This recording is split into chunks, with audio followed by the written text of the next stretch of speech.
우리 어부들이 진짜 어려운 찬양을 골랐더라고요. 어려운 찬양을 골랐는데 사실 아마 저한테 이거 하라고 그랬으면 저는 아예 못했을 겁니다.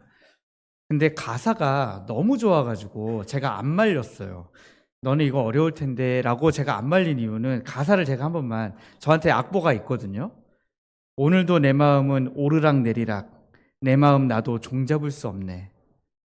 내 마음은 상황에 따라 이리저리 흔들리지만 주님을 바라볼 때 정답이 떠오르네. 가사 너무 좋죠. 걱정이 몰려올 땐 감사를 선택하기, 두려움 앞에서도 감사를 선택하기, 가장 좋은 것을 주심을 믿기에 힘들 때도 믿음으로 감사, 이해할 수 없어도 감사를 선택하기, 가던 길이 막혀도 감사를 선택하기, 날 향한 완전한 계획을 믿기에 힘들 때도 믿음으로 감사, 모든 상황 속에서 언제나 정답은 딴딴딴 감사, 이렇게 하고 끝나는 겁니다. 어떻게 가사를 들으시니까 우리 청년들의 이 감사가 혹시 느껴지십니까? 네. 우리 청년들이 하나님 앞에 계속해서 감사한 일들이 가득하기를 주님의 이름으로 축복합니다. 네. 오늘은 하나님께로 돌아가는 믿음의 결단이라는 제목으로 하나님의 말씀을 나누려고 합니다. 현대 사회에 얼마나 많은 범죄들이 있습니까? 전통적인 범죄 유형도 계속 여전히 있어요.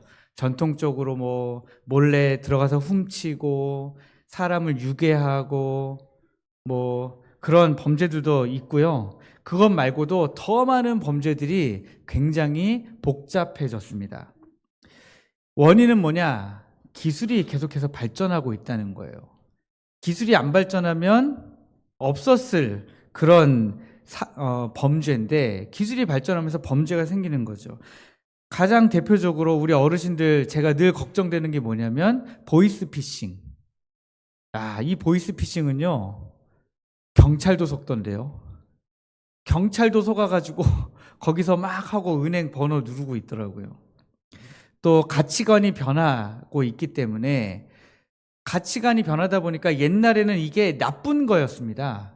그런데 요즘에는 그냥 그 정도까지는 우리가 다 그런 거 아닌가? 하고 다 같이 그냥 그 악한 것을 허용하는 분위기가 생기게 된 거죠. 옛날에는 이기적인 것만 해도 우리가 얼마나 이기적인 사람 안 되려고 얼마나 우리가 사회가 노력을 많이 했습니까? 이기적이라는 말 듣는 거 제일 싫어했죠. 예, 저도 그래서 이기적이지 않게 살려고 지금까지 노력해 왔는데 요즘에는 어떻습니까? 이기적이어야 된다고 가르쳐요. 예. 예전에는 불쌍한 사람을 그냥 지나치면 욕먹었습니다. 저 인정머리 없는 녀석. 그런데 요즘에는 지나치라고 가르쳐요. 지나치라고 가르칩니다. 그리고 사회 구조가 계속해서 바뀌어 왔습니다. 그러다 보니까 옛날하고는 완전히 다른 범죄들이 생겼죠. 아까 제가 말씀드렸던 보이스피싱 같은 것들도 있지만 또 온라인으로 해킹 해가지고요. 제 아는 어떤 동생은 전화번호를 해킹당해가지고 명의를 해킹당한 거예요. 그래서 그 당시로서는 자기가 갚기 힘든, 한 10년도 더 된 일이니까요. 자기 명의가 해킹당하니까 누군지도 모르는 사람이 자기 명의로 돈을 한 4, 500만 원씩 막 쓰는 거예요. 그러니까 그거 갚지 못해가지고 자기 이름으로 핸드폰도 개통 못하고 자기 이름으로 아무것도 못하더라고요.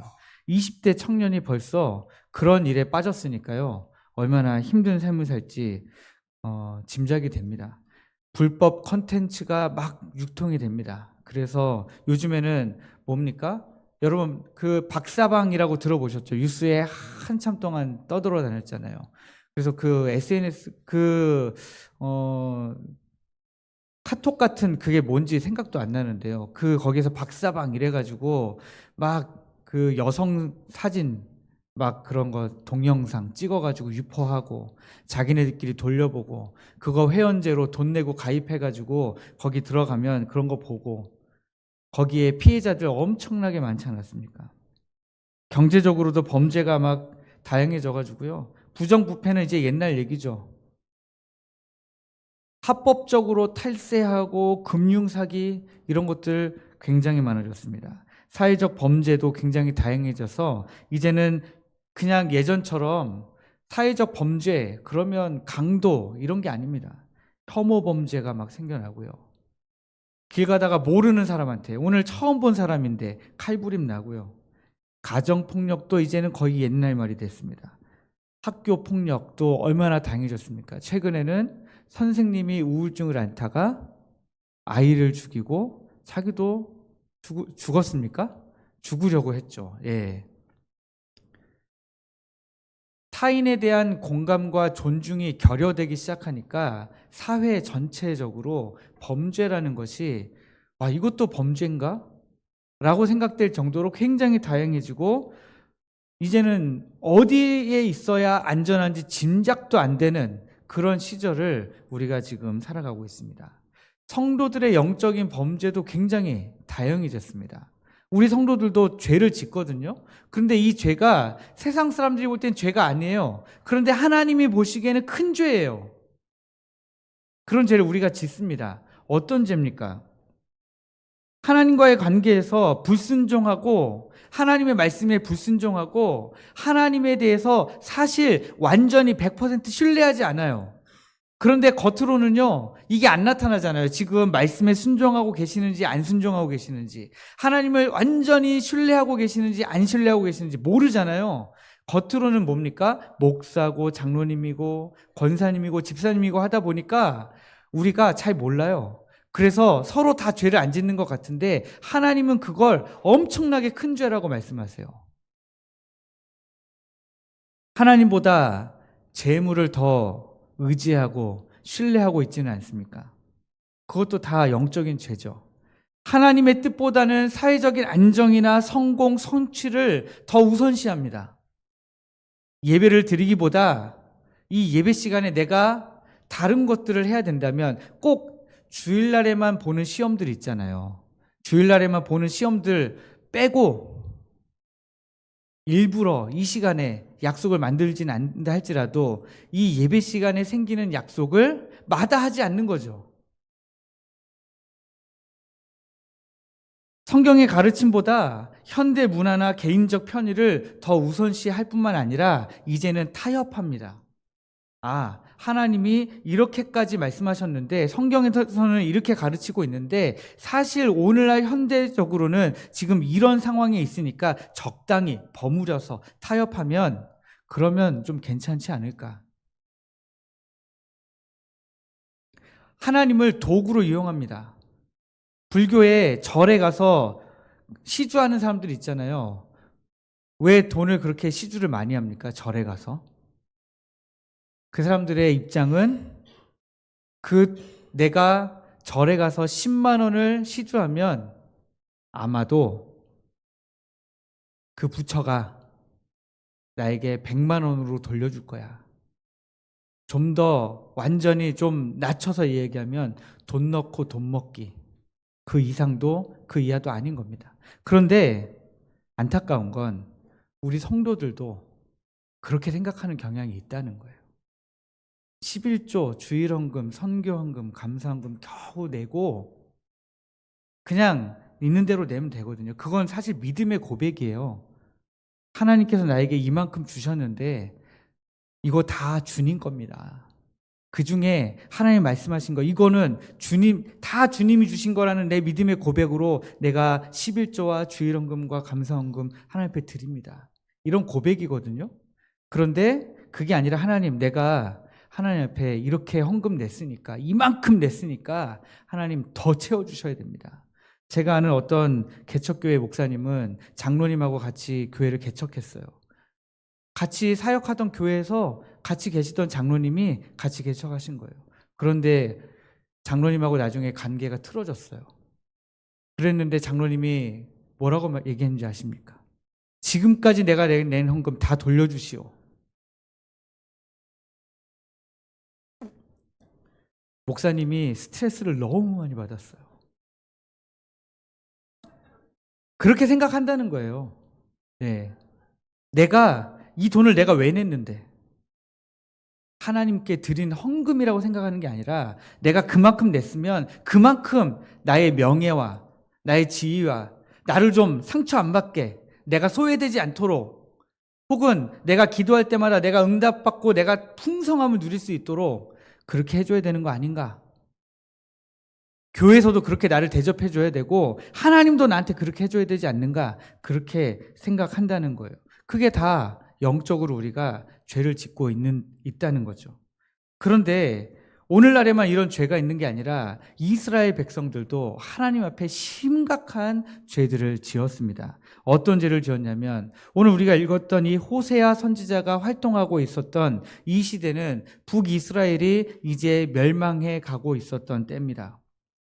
이때에는 북이스라엘이 심각한 영적, 도덕적 타락에 빠져 있었습니다. 사실 북이스라엘이라고 하는 나라는요, 한 번도 하나님 앞에 죄를 안 지었던 적이 없어요. 남유다는 그래도 여호사밧 왕이 나오고 히스기야 왕이 나오고 요시야 왕이 나오면서 우리가 우리의 죄를 고백합니다 하고 하나님께로 다시 돌아가고 했지만 북이스라엘은 한 번도 하나님께로 돌아갔던 적이 없습니다. 그러다 보니 나라가 개국하자마자 나라가 멸망할 때까지 계속해서 영적으로 간음하고 우상 숭배를 했습니다. 영적 간음과 우상 숭배는 사실 어떻게 보면 같은 말이기도 합니다. 하나님을 버리고 바알과 다른 가나안 신들을 숭배하고 그들에게 제사하고 금송아지 우상을 만들어서 이게 우리의 신이라고 하고 하는 거죠. 마치 뭐냐면 하나님이 이스라엘 백성들의 신랑이셨거든요. 이스라엘 백성은 신랑 대신 하나님의 신부예요. 근데 이 신부가 자꾸 신랑을 놔두고 다른 신랑들을 찾아다니는 거예요. 그래서 영적 간음이라고 이야기하는 겁니다. 그러다 보니까 호세아 선지자 이 처음에 보면 누가 나옵니까? 하나님이 누구와 결혼하라고 해요? 고멜과 결혼하라고 하죠. 근데 그 고멜이 호세아랑 결혼해놓고 또 도망가서 다른 남자랑 결혼하고 또 데려다 값을 주고 사갖고 와서 다시 데려오면 또 도망가고 그것을 통해서 뭘 말씀하려고 하시는 거예요? 지금 이스라엘 백성이 이 고멜과 같다는 거예요. 아니, 나랑 결혼했는데 내가 너희를 선택했고 나의 선택한 백성인데 왜 자꾸 다른 우상들에게로 눈을 돌리냐는 겁니다. 언약에 대해 불성실했어요. 북이스라엘 백성들은요, 하나님의 약속을 하나도 믿지 않았습니다. 하나님과 결혼하면서 약혼을 할 거 아닙니까? 약속을 서로 주고받을 거잖아요. 하나님은 계속해서 약속을 충실하게 이행하시는데 이스라엘 백성은 하나님과 한 약속을 하나도 지키지 않아요. 정한 절기에 예배를 드리지 않고요. 정한 시간에 하나님 앞에 예배 드리지 않고요. 하나님이 하라고 하신 거 하나도 지키지를 않았습니다. 하나님에 대한 지식도 없었습니다. 같은 호세아서 4장 6절에 보면 이렇게 기록되어 있습니다. 내 백성이 지식이 없으므로 망하는도다. 내가 지식을 버렸으니 나도 너를 버려 내 제사장이 되지 못하게 할 것이요. 내가 내 하나님의 율법을 잊었으니 나도 너의 자녀들을 잊어버리리라. 이스라엘 백성들은 하나님에 대한 지식이 없었습니다. 하나님에 대한 지식이 없었다는 건 뭡니까? 여기에는 하나님에 대한 그저 그 지식을 얘기하는 것이 아니라 하나님에 대한 경험이 없었다는 거예요. 기도하고 그 기도를 들으신 하나님이 응답하시고 하는 것을 경험해 보지 못했다는 거예요. 하나님의 인도하시는 하나님을 한 번도 경험해 보지 못한 거죠. 보호자 되신 하나님을 경험해 보지 못한 겁니다. 그래서 이 하나님이 얼마나 자비로우신 하나님이신지, 어떤 사랑을 가지신 하나님이신지 모른다는 거죠. 그 하나님이 공의의 하나님이신 것을 모르는 거예요. 체험이 없는 것입니다. 오늘날 한국교회에 주일학교가 계속해서 사라진다고 이야기해요. 왜 사라질까요? 오늘 여기 말씀에 대답이 있죠. 이스라엘, 너희들이 너희들의 하나님의 율법을 잊었으니 나도 너희의 자녀들을 잊으리라. 어른들이 하나님을 경험하지 않고 하나님에 대한 지식이 없는데 우리의 자녀들이 하나님에 대한 지식이 갑자기 생길 리가 없는 거죠. 이스라엘 백성들은 하나님 대신에 아수르나 애굽으로 도움을 구하러 참 많이 돌아다녔습니다. 우리 좀 도와주십시오. 그래서 5장 13절과 7장 11절에 보면 이 에브라임이라고 하는 말이 나오는데 에브라임은 북이스라엘 전체를 가리키는 말입니다. 왜냐하면 북이스라엘 전체의 대표 지파가 에브라임 지파이거든요. 에브라임이 계속해서 애굽으로 사람을 보내고 아수르로 사람을 보내고 도와달라고 요청하고 하는 그런 모습들이 기록되어져 있는 것을 우리가 볼 수 있습니다. 그래서 하나님이 호세아서 전체를 통해서 계속해서 호세아 선지자를 통해 이스라엘 백성들에게 징계를 예언하고 계시는 거예요. 너희들이 나를 버려서 나를 섬기지 않고 우상을 섬기고 나에 대한 지식이 없고 지식을 버려버리고 하나님을 아는 것을 별로 중요하게 여기지 않고 하나님을 사랑하지 않고 하나님과의 약속을 지키지 않다 보니까 하나님이 계속해서 내가 너희들을 징계하겠다라고 하는 거예요. 궁극적으로는 나라가 멸망하고 적국의 포로가 되게 하시겠다. 너희의 모든 땅을 다 황폐화시켜버리겠다. 하나님이 그렇게 말씀하고 있는 겁니다. 그러다가 또 2장 8절 9절 말씀에 보면 곡식과 새 포도주와 기름은 내가 그에게 준 것이요 그들이 바알을 위하여 쓴 은과 금도 내가 그에게 더해 준 것이거늘 그가 알지 못하도다. 하나님이 북이스라엘에게 그나마 하나님의 약속을 지키지도 않고 우상 숭배하고 하나님을 멀리 떠나고 있는데도 불구하고 하나님이 그 손에 포도주를 주시고 은과 금도 주셨는데 그것마저 이스라엘 백성들이 다 가지고 뭐 한 거예요? 바알을 섬긴 거예요.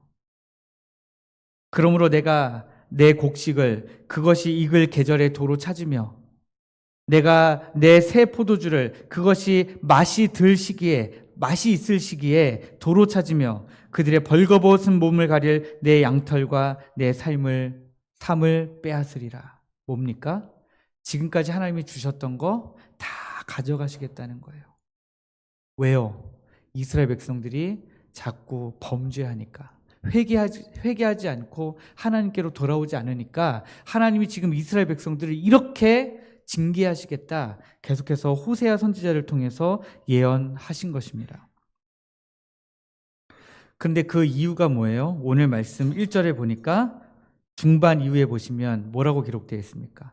내가 불의함으로 말미암아 엎드러졌느니라.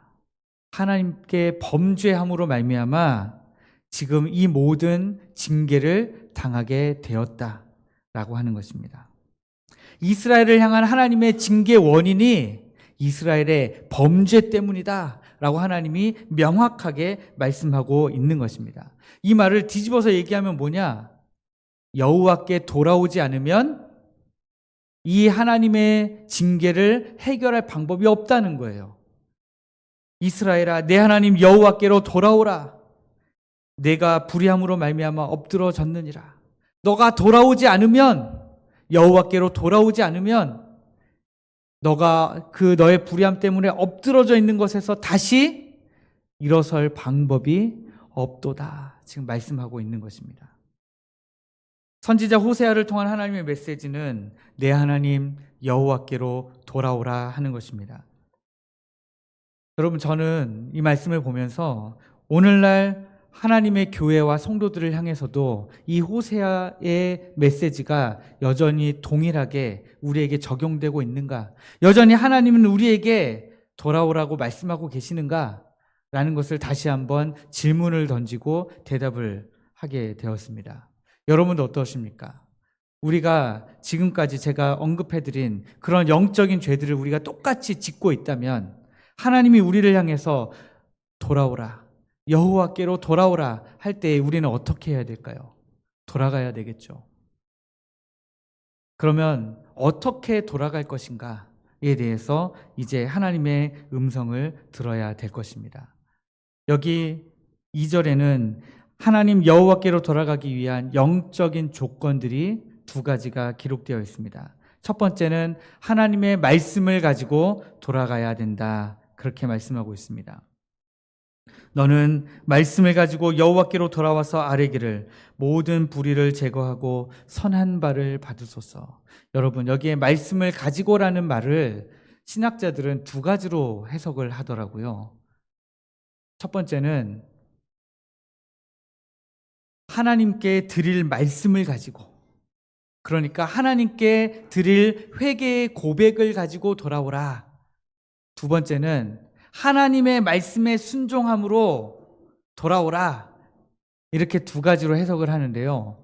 제가 앞뒤 성경 전체를 다 읽어봐도 저는 이렇게 해석하려고 합니다. 하나님의 말씀에 순종해라. 지금까지 이스라엘 백성들이 갖다 버려버렸던 하나님의 말씀을 다시 붙들고 돌아오라.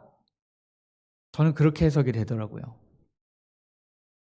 물론 회개의 고백을 가지고 하나님께 돌아가라 하는 것도 맞습니다. 틀리지는 않을 것 같아요. 그러나 오늘 저는 초점을 이스라엘이 버려버렸던 하나님의 말씀을 다시 붙들라라는 쪽으로 해석을 하려고 합니다.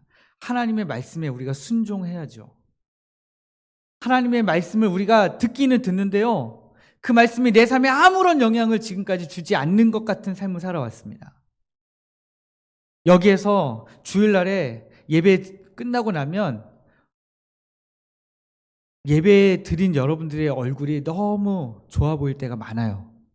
전 너무 감사합니다. 그런데 그걸로 끝인 경우도 굉장히 많더라고요. 그래서 저는 여러분들 너무너무 사랑하지만 한편으로 제 마음 한구석에는 못 믿을 분들로, 믿으면 안 되는 분들로도 조금은 자리를 잡고 있습니다. 그러나 하나님 보시기에는 저도 못 믿을 놈이겠죠. 우리 모두가 다 하나님의 말씀을 듣기는 듣는데 그 말씀대로 살아야 되는 것에 대해서 말씀을 너무 쉽게 잊어버리기 때문에 그 말씀대로 살 방법이 없는 경우가 너무 많습니다. 여러분, 우리는 하나님의 말씀을 굳게 붙들어야 됩니다. 그래서 예배가 끝나면 구역 모임을 하면서 여기에 나와 있는 구역 모임에서 함께 나눠요라는 이 세 가지 질문을 가지고 우리가 함께 나누잖아요. 왜 나눕니까? 이 시간이 왜 소중하냐면 여러분들이 여기에서 한번 하나님의 말씀을 들은 것으로 끝나지 않고 다시 한번 되새기고 복습하시면서, 그리고 이 말씀을 함께 들은 다른 성도들은 어떤 생각을 하는가 함께 나누시면서, 이번 한 주는 내가 다시 이렇게 살아야 되겠다, 마음속에 다시 한번 새기실 수 있다라는 거예요. 아주 옛날에 들었던 이야기지만 학교에서 공부하는 거 있잖아요. 공부할 때 수업 시간에만 제대로 들으면 그 다음 일주일 뒤에 그 수업의 내용이 한 40% 남는데요. 그런데 미리 예습을 하고 들어가면 한 70% 남는데요. 그런데 끝나고 복습까지 하면 거의 90% 이상 남는다는 거 아니겠습니까? 그러면 우리가 하나님의 말씀을 붙들고 순종하려면 먼저 기억을 해야 되는데, 오후의 구역 모임이 얼마나 중요한 모임인지 여러분들 아시겠죠? 요즘에는 그래도 제가 보니까 구역 모임에 많이들 참석하시더라고요. 구역 모임에서 오늘 우리가 나눴던 이 말씀을 다시 한번 나누시면서 하나님의 말씀을 함께 붙들기 위해서 여러분들의 구역마다 노력하시면 좋겠습니다. 우리가 하나님의 말씀을 붙들고 한 주간 좀 순종하는 삶을 살았으면 좋겠습니다. 내 마음이 좀 속상하고 내 마음이 좀 상처가 되고 내가 좀 화나는 일이 있어도 하나님의 말씀은 반대로 얘기하고 계시잖아요. 화가 나면 화를 내라고 말씀하고 계시지 않잖아요.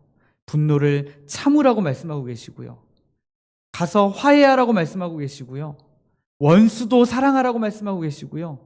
왼뺨도 돌려대라고 말씀하고 계세요. 그러면 우리가 그 말씀을 어떻게 할 거냐는 거예요. 그 말씀에 순종하지 않으면 말씀을 가져다 내어버린 이스라엘 백성들하고 하나도 차이가 없는 것입니다. 우리가 오늘날 이 말씀을 다시 한번 붙드는 은혜가 있기를 주님의 이름으로 축복합니다. 두 번째는 입술의 열매를 드리며 돌아가야 됩니다. 여기 보면 수송아지보다 입술의 열매입니다. 수송아지면 얼마나 크겠습니까? 오늘날로 쳐도 가격이 꽤 나가잖아요. 이 당시에는 수송아지면 그 가정의 재산이에요. 재산. 엄청난 재산이죠. 제가 어떤 모 집사님께 어제 우리를 초청했던 집사님께 얘기 들어보니까 예전에 송아지 한 마리 있으면 엄청난 재산이었다고 하시더라고요. 이 논 갈아주고 저논 갈아주고 하면서 그것만으로도 돈 벌었다고 하시더라고요. 몇 집 안 됐대요. 송아지 있는 집이. 그런데 그 귀한 송아지를 잡아가지고 하나님 앞에 제사를 드리는 것보다 더 중요한 게 뭐냐? 입술의 열매를 드리는 것입니다. 입술의 열매는 우리 회개의 고백을 이야기하는 거예요. 하나님, 제가 지금까지 너무너무 잘못했습니다. 하나님, 내가 다시 하나님의 말씀에 순종하고 살아가겠습니다 하는 회개와 결단의 고백이죠. 동물을 죽여서 드리는 희생 제사보다는 하나님 앞에 산 제사, 그 산 제사가 뭡니까? 내 온 몸과 내 온 영혼과 온 마음으로 드리는 제사, 그 제사 아니겠습니까? 로마서 12장 1절에는 그래서 이렇게 기록하고 있습니다. 그러므로 형제들아, 내가 하나님의 모든 자비하심으로 너희를 권하노니 너희 몸을 하나님이 기뻐하시는 거룩한 산 제물로 드리라. 이는 너희가 드릴 영적 예배니라. 우리의 드릴 영적 예배는요, 내 삶을 드리는 예배예요. 내 온 삶을 다 드려서 하나님의 말씀에 순종하고 하나님을 사랑하는 삶, 그런 삶의 예배를 드려야 우리가 입술의 열매를 하나님 앞에 드리는 하나님이 기뻐하시는 예배가 될 수 있다 하는 것입니다. 육의 제사가 아니라 영과 진리로 드리는 예배를 하나님께 드려야 돼요. 그래서 예수님이 여인에게 뭐라고 얘기합니까? 아버지께 참되게 예배하는 자들은 영과 진리로 예배할 때가 오나니 곧 이때라. 아버지께서는 자기에게 이렇게 예배하는 자들을 찾으시느니라. 하나님은 영이시니 예배하는 자가 영과 진리로 예배할지니라. 요한복음 4장 23절 24절 말씀입니다. 여러분, 우리가 하나님 앞에 참되게 예배 드릴 수 있어야 됩니다. 하나님이 그렇게 참되게 예배 드리는 자들을 찾으신대요. 근데 어떻게 드려야 참되게 예배하는 자들이 됩니까? 우리의 삶으로 예배를 드려야, 우리가 하나님의 말씀을 듣고 순종하는 그런 삶을 살아야 하나님이 기뻐하시는 참된 예배가 될 수 있는 것입니다. 그러면 여러분, 우리가 아까 제가 이 두 가지는 영적인 조건이라고 말씀드렸잖아요. 이 영적인 조건 두 가지를 충족하고 난 다음에 우리가 뭘 해야 되느냐? 이제 우리의 삶에서 실제적인 행동을 해야 되지 않겠습니까? 실제적인 삶의 변화가 일어나야 되잖아요. 그 실제적인 삶의 변화가 어떻게 일어나느냐? 첫 번째는 앗수르의 구원을 의지하지 말아야 됩니다.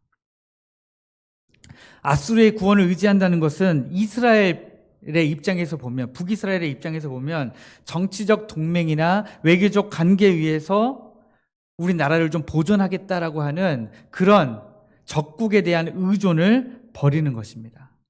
그 버리라고 지금 호세아 선지자가 외치고 있는 거예요. 버리겠다고 얘기해 라고 지금 이야기하고 하는 거예요.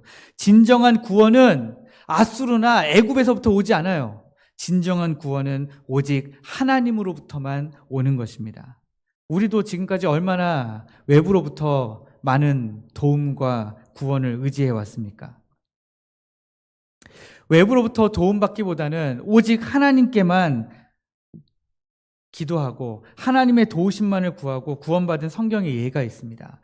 열왕기하 18장 19장에 보면 히스기야 왕이 나오는데 아수르의 산헤립이라는 왕이 군대를 이끌고 와서 이스라엘을 포위하고 이스라엘을 공격하면서 히스기야 왕에게 편지를 한 장 보냅니다. 너희 하나님이 너희를 지켜줄 것 같아? 나 산헤립이야. 내가 한번 공격하면 너네들은 그냥 쓰러지는 거야. 너희 하나님이 너희를 지켜줄 수 없어. 북이스라엘도 내가 멸망시켰는데 너희 이 예루살렘 성, 이 조그만 성 하나 내가 못 멸망시킬 것 같아 하고 편지를 써서 보낸 겁니다. 히스기야 왕이 그 편지를 받고 얼마나 두렵고 무서웠겠습니까? 북이스라엘은 이미 멸망했어요. 그리고 지금 이 사네립 왕이 끌고 온 군대의 수가 몇 명인지 아십니까? 18만 5천 명. 여러분 18만 5천 명 그러면 잘 공감이 안 되시죠? 지금 포항의 인구가 몇 명입니까? 50만 살짝 이제 다시 올라가서 넘었다고 하시대요. 3분의 1 정도 되는 인원이 지금 예루살렘 성 하나 함락시키려고 몰려온 거예요. 제가 살았던 라오스의 저 남쪽 끝에 아따뿌라는 데거든요. 도예요, 도. 경상북도 하듯이 아따뿌 도인데 저는 이제 그 아따뿌 도의 도청 소재지에 살았습니다. 도청 소재지 인구 전체가 3만 5천 명. 아따뿌 도 전체 인구가 12만 5천 명. 그래도 제 눈에는 그 숫자가 모이면 되게 많아 보이더라고요. 그런데 그 아따뿌 도 전체 하나 인구보다도 더 많은 사람들이 몰려와서 지금 예루살렘 성을 에워싸고 지금 이 편지를 보냈으니 이 편지를 받고 얼마나 무서웠겠습니까? 얼마나 두려웠겠습니까? 와, 우리 이제 곧 죽겠구나. 그런데 히스기야 왕이 어떻게 합니까? 그 편지를 펼쳐들고 하나님의 전에 올라가서 하나님 앞에 그 편지를 펼쳐놓고 엎드려 기도합니다. 하나님이 이렇게 조롱당했는데, 사네립이 이렇게 하나님의 이름을 조롱했는데, 하나님, 우리를 구원하여 주옵소서. 하나님, 우리를 살려주실 분은 오직 하나님 한 분뿐이십니다. 하나님 앞에 기도할 때에 그 밤에 하나님이 한 사자를 보내셔서 그 밤에 사네립의 18만 5천 명의 군대를 다 죽이셨습니다. 그 다음날 아침에 일어나서 이스라엘 백성들이 밖을 내다봤는데 산 사람이 한 명도 없고 시체만 18만 5천 구가 쌓여 있었던 겁니다. 여러분, 우리가 하나님만 의지해야 됩니다. 아수르의 구원 같은 거, 아수르로 상정되는, 아수르로 생각되는 외부의 도움 같은 거 구하지 마시고 하나님께 한번 우리가 매달려 보자고요. 하나님께 좀 매달려 보시면요, 하나님이 일하시거든요. 그런데 왜 하나님의 일하심을 우리가 경험하지 못하냐? 못 기다려요. 기다릴 시간이 없어요. 마음이 너무 바빠가지고. 그런데 좀 우리가 기다려 보자고요. 기다려서 하나님이 어떻게 일하시는지 좀 구경하자고요. 우리는 예수 그리스도의 십자가 사건에 있어서도 증인들이잖아요. 그렇죠? 우리는 증인들입니다. 이사야서 43장 19절, 보라 내가 새 일을 행하리니 이제 곧 나타낼 것이라. 너희가 그것을 알지 못하겠느냐? 내가 광야의 길을 사막에 강을 낼 것이라. 거기에 우리의 역할은 뭡니까? 보라, 보는 거예요. 새 일을 행하시는 분은 누구십니까? 우리 하나님이세요. 우리의 여러분들의 삶에 하나님이 새 일을 행하시는 것, 광야의 길이 나고 사막의 강이 나면 누가 모르겠어요. 다 알죠. 그런데 그 일을 여러분 보고 싶지 않으세요? 근데 그 일을 보시려면요, 하나님 앞에 기도하고 하나님이 일하실 때까지 끈질기게 기다려야 돼요. 우리는 좀 같이 기다리자고요. 앞서서 내가 정한 시간표에 따라서 하나님 이때까지 안 해주시면 안 되는데요, 내일까지 안 해주시면 안 되는데요, 그렇게 하지 말고 기다려보자고요. 기다리면 하나님이 놀라운 일을 행하실 것입니다. 두 번째는 말을 타지 않아야 합니다. 여기 말을 탄다는 것은 이 당시 표현으로 하면 이스라엘의 군사력을 이야기하는 거예요. 북이스라엘이 이미 멸망되어져 가고 있기 때문에 군사력 자체가 볼품 없었지만 그마저도 너희들의 군사력, 그 조금 있는 그 군사력 또 의지하지 말라는 거예요. 우리는 스스로를 구원하기 위해서 얼마나 노력을 많이 합니까? 내 힘으로, 나에게 어떤 일에 대해서, 교회 일에 대해서 딱 들으면 나 돈 있어, 나 할 수 있어, 내가 할 수 있어, 이런 말들 우리가 많이 하잖아요. 그런데 교회라는 공동체가 참 신기한 공동체인 게요. 하나님은 그것도 하지 말라고 하시는 거예요. 너희들에게, 우리들에게 어떤 능력이 있어서 하나님 안 계셔도 우리가 스스로 할 수 있어 라고 하는 생각 자체를 버려버리라는 거예요. 우리는 그냥 하나님이 아니면 아무것도 할 수 없는 존재들이라 이렇게 생각하라는 거예요. 오늘날 한국교회에 있는 가장 큰 문제가 저는 이거라고 생각합니다. 하나님이 안 계셔도 교회끼리 할 수 있는 게 너무 많아요. 교회도 실제로 우리가 하나님 없어도 지금 이런 거 이렇게 할 수 있다고 생각해요. 우리 교회에 이런 거 할 수 있는 사람, 저런 거 할 수 있는 사람, 이런 쪽의 전문가, 저런 쪽의 전문가, 이런 거 했었던 분, 저런 거 했었던 분 많으니까 우리가 그런 사람들 다 모으면 하나님 안 계셔도 된다 라고 생각하는 거예요. 그래서 그렇게 생각하는 교회가 기도하겠습니까? 마태복음 5장 2절에 보면 뭐라고 나옵니까? 팔복에 심령이 가난한 자는 복이 있나니 천국이 저희 것이며. 우리는 심령이 가난하지가 않잖아요. 한국 교회는요 지금 심령이 너무 부자예요. 스스로 할 수 있는 게 너무 많아서. 그래서 가난하면 어떻게 돼요? 하나님 앞에 하나님 저 너무 없어요. 하나님 저 좀 주세요. 하나님 저 배가 너무 고파요. 하나님 저 먹을 것 좀 주세요. 가서 하나님 앞에 기도해야 되는데 엎드려야 되는데 한국 교회는 하나님 앞에 가서 엎드리질 않아요. 하나님이 없어도 돌아갈 수 있는 교회 시스템, 하나님이 안 계셔도 성도들을 모을 수 있는 전도 시스템, 하나님 안 계셔도 재정적으로 문제 없게 만들어줄 수 있는 재정적인 체계적인 시스템, 그런 거 있으면 교회가 안 망하고 잘 돌아간다 이렇게 생각하는 거예요. 그런데 교회는 그런 공동체가 아니라니까요. 교회가 계속 그렇게 가면 생명력이 없어지는 거예요. 우리는 끊임없이 아슬아슬하지만 정말 하나님이 좀 빨리 와서 살려주시면 좋겠는데 안 살려주시고 나사로가 죽어서 3일 뒤에 될 때까지 그 계시던 곳에서 계시잖아요. 그리고 3일 뒤에 가셔서 이미 나사로가 썩어서 냄새가 날 때 도착하셔가지고 살려주시지 않습니까? 그럴지라도 우리는 하나님 앞에 나아가야 되는 거예요. 여호사밧 왕이 역대하 20장에 보면 어려움을 당합니다. 모압과 암몬이 연합군을 만들어서 이제 이스라엘 백성들을 치러 온 거예요. 그 소식을 듣고 이제 정탐꾼이 와가지고요, 여호사밧 왕이요, 지금 암몬과 모압이 연합군을 만들어서 지금 우리를 치러 왔나이다. 그런데 대적할 힘이 안 되는 거예요. 그때 여호사밧이 우리에게 군사력이 얼마나 되는지 이런 거 살펴보지도 않습니다. 그런 거 보지도 않고 바로 금식을 선포하고 하나님 앞에 기도해요. 그랬더니 하나님, 뭐라고 기도하냐면, 우리 하나님이여 그들을 징벌하지 아니하시나이까. 우리를 치러 오는 이 큰 무리를 우리가 대적할 능력이 없고 어떻게 할 줄도 알지 못하고 오직 주만 바라보나이다. 나는 아무것도 할 수 없습니다.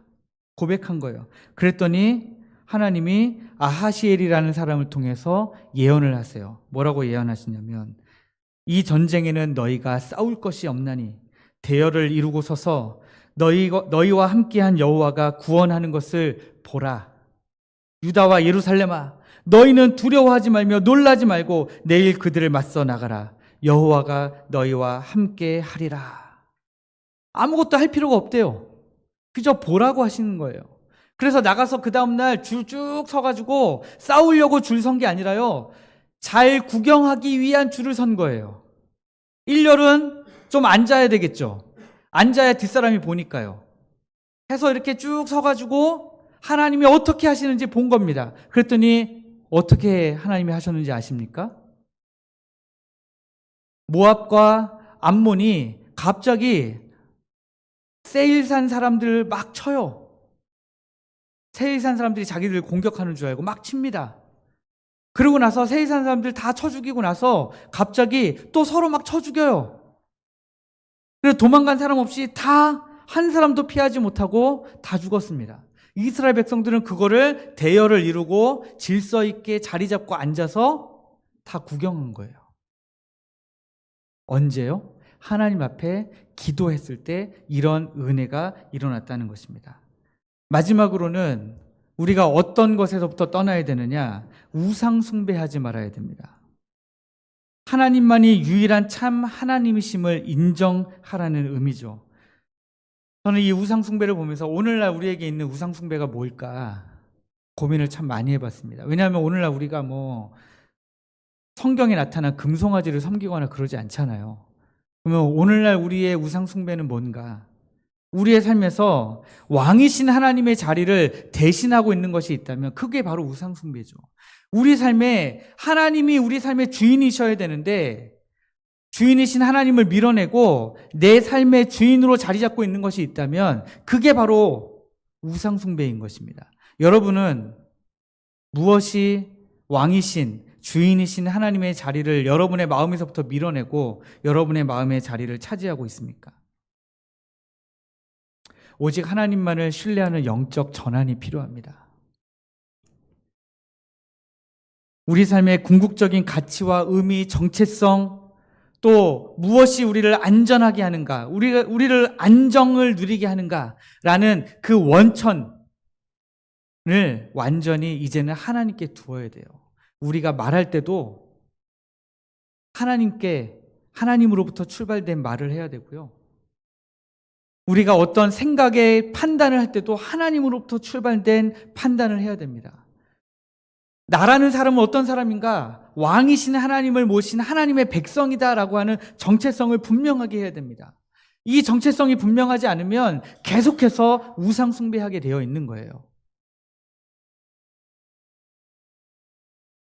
이제 말씀을 맺으려고 합니다. 우리가 두 가지 영적인 조건, 말씀을 가지고 말씀의 순종함으로 하나님 앞에 다시 돌아오고 또 무엇입니까? 입술의 열매를 드리며 회개와 결단의 고백을 통해서 하나님께 돌아가고자 할 때에 앗수르의 구원을 의지하지 않고 말을 타지 않고 우상 숭배하지 않고 그래서 하나님께로 우리가 돌아갈 때에 그때에 어떤 은혜가 임하는 거예요? 하나님이 우리를 고아처럼 내버려 두지 않으시는 거예요. 사실 이 말을 하면서 고아라는 말을 요즘에 써도 되는가? 고아라는 말을 써가지고 제가 또 뭔가 되게 말을 실수하는 게 되는 게 아닌가 이런 생각들을 좀 해봤습니다. 그런데 성경이 이 말을 쓰고 있으니까 이 말을 쓰는 것을 용서하십시오. 우리가 고아처럼 우리를 돌봐줄 사람 없이 그냥 하나님이 우리를 내버려 두시는 것이 아니라 우리와 함께 하시고 우리를 돌보시고 우리의 아버지로서 우리의 모든 삶을 이끌어 가신다라고 하는 것입니다. 그게 하나님을 향한 입술의 열매를 가지고 말씀의 순종함으로 주 앞에 나아가는 하나님의 백성들을 향한 하나님의 은혜인 것입니다. 그것이 하나님이 우리에게 베푸시는 긍휼의 은혜인 것입니다. 여러분, 참 삶이 고달프고 힘들죠. 그런데 그 고달픈 삶에서 벗어나서 우리에게 평안을 주는 것은 하나님 아니면 다른 것으로부터 올 수 없습니다. 우리가 그것을 믿음으로 함께 고백하는 우리 교회가 됐으면 좋겠습니다. 우리가 그런 고백을 하면서 하나님 앞에 안정감을 누리고 하나님 앞에 즐거움을 누리고 있어야 교회에 누가 나오면, 새 가족이 나오면 자연스럽게 같이 즐거운 잔치에, 매주마다 열리는 잔치에 사람들이 나오는 것이지, 우리가 매주마다 잔치가 아니라 아이고 또 예배 드려야 되네, 아이고 또 오늘도 시간 넘겼네 이러시면서 앉아 계신다면 여러분, 누가 우리와 함께 예배를 드리고 싶겠습니까? 우리가 하나님께로 돌아가지 않는데 누가 우리와 함께 하나님께로 돌아가고 싶겠어요? 우리가 누구를 하나님께로 인도하겠습니까? 우리에게 지식이 없는데. 그러므로 여러분, 오늘 말씀을 통해서 하나님께로 돌아가는 믿음의 결단을 하시고 말씀 안에서 이제 영적인 전쟁을 치르고 계시잖아요. 그 영적인 전쟁에서 승부를 보셔야 됩니다. 제가 여러분들을 이렇게 다 같이 보는 게 일주일에 한 번밖에 없기 때문에 이 시간에 여러분들에게 좀 강력하게 도전 드리고 싶은 거예요. 믿음의 승부를 좀 같이 내시자고요. 하나님 앞에 이 핑계 저 핑계 대지 말고 하나님 앞에 승부를 내시고 하나님이 기뻐하시는 삶을 살기로 오늘 결단하시기를 주님의 이름으로 축복합니다. 우리 같이 찬양하겠습니다.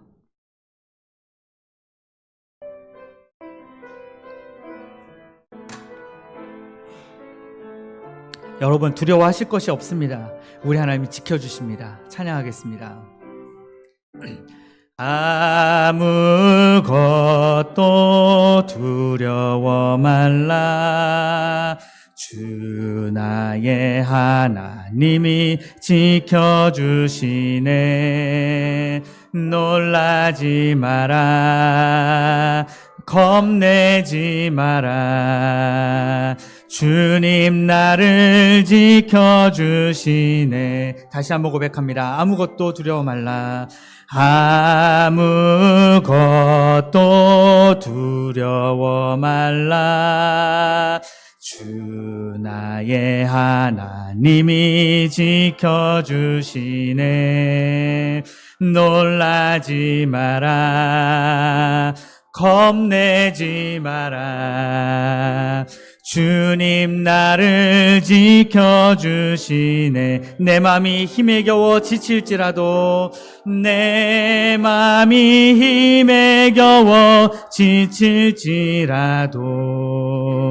주님 나를 지켜주시네. 세상의 험한 풍파 몰아칠 때도 주님 나를 지켜주시네. 주님은 나의 산소, 주님은 나의 요새,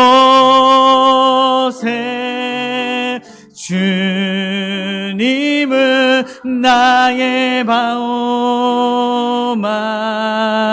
나의 힘이 되신 여호와. 주님은 나의 산성, 주님은 나의 산성,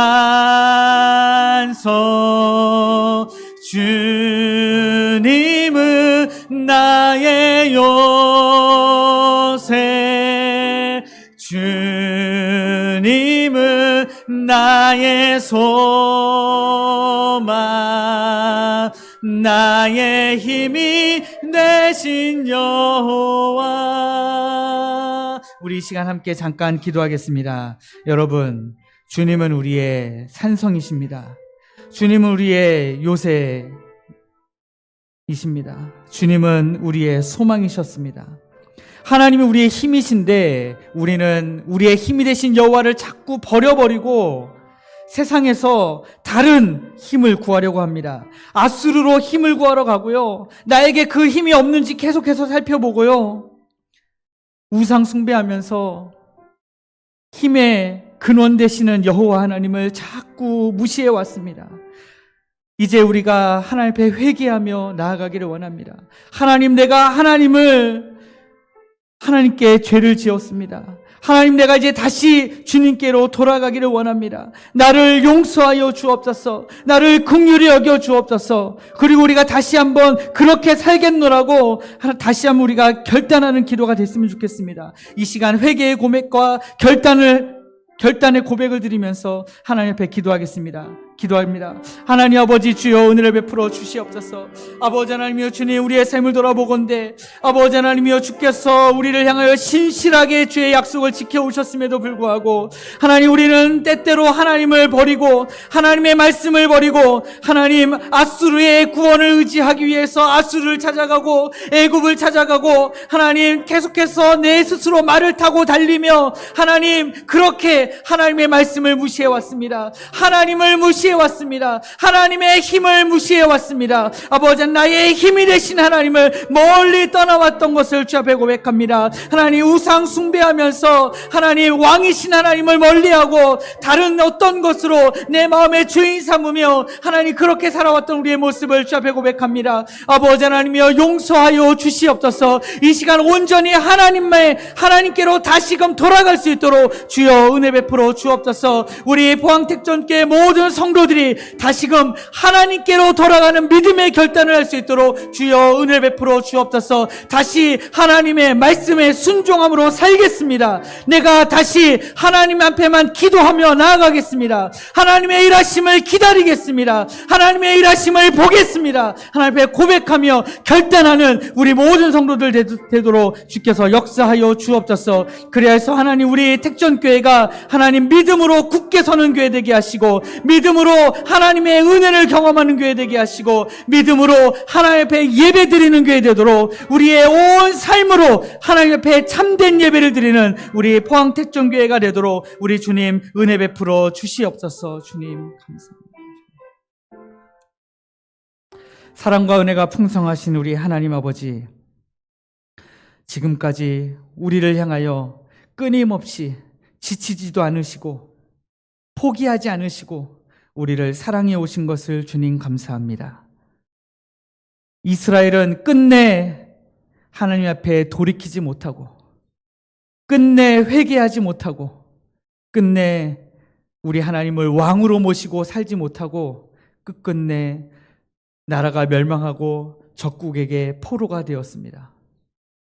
하나님, 그러나 우리 택전교회는 다시 하나님께로 돌아가겠습니다. 하나님, 다시 하나님께로 돌아가겠습니다. 하나님, 우리를 살려 주시옵소서. 하나님, 우리를 불쌍히 여겨 주시옵소서. 하나님, 우리를 고아와 같이 내버려 두지 마시고 하나님, 다시 하나님의 말씀 가운데로 돌아가도록 하나님 역사하여 주옵소서. 아수르를 의지하고 아수르의 구원을 바랐던 우리의 마음을 하나님 앞에 고백하오니, 하나님, 이 시간은 온전히 다시 우리가 우리의 눈을 들어 하나님만 바라보게 하여 주옵소서. 우리의 눈을 들어 우리를 도우시는 하나님의 구원을 바라보고 소망할 수 있도록 주여 역사하여 주시옵소서. 우리가 우리 스스로 말을 타고 돌아다니며 우리 스스로를 우리가 구원하기 위해서 얼마나 노력했습니까? 하나님의 일하심을 전혀 기다리지도 않고 내 시간표에 따라서 내가 가진 힘과 능력과 지혜와 재물을 따라서 하나님 그렇게 살아왔던 우리의 모습을 회개하오니, 하나님, 이 시간 우리가 다시금 우리의 힘의 근원이신 하나님께로 돌아가게 하여 주옵소서. 하나님의 일하심을 바라고 하나님의 일하심을 보기를 원하는 우리 성도들 되게 하여 주옵소서. 하나님, 왕이신 하나님, 우리가 왕으로 섬기기를 원합니다. 그 무엇도 왕이신 하나님을 밀어내지 아니하도록 우리의 삶 가운데 오직 우리 하나님을 주인으로 왕으로 모시고 살 수 있도록 주여 역사하여 주시옵소서. 하나님, 우리가 이 모든 일에 한 마음으로 주 앞에 나가기를 원합니다. 한 사람도 낙오되지 않게 하시고 한 사람도 다른 마음 품지 않게 하시고, 하나님, 우리가 오직 하나님을 향하여 한 소망을 가지고 한 신앙을 가지고 성령 안에서 함께 지어져 가게 하여 주시옵소서. 우리를 사랑하시는 예수님의 이름으로 기도하옵나이다. 아멘.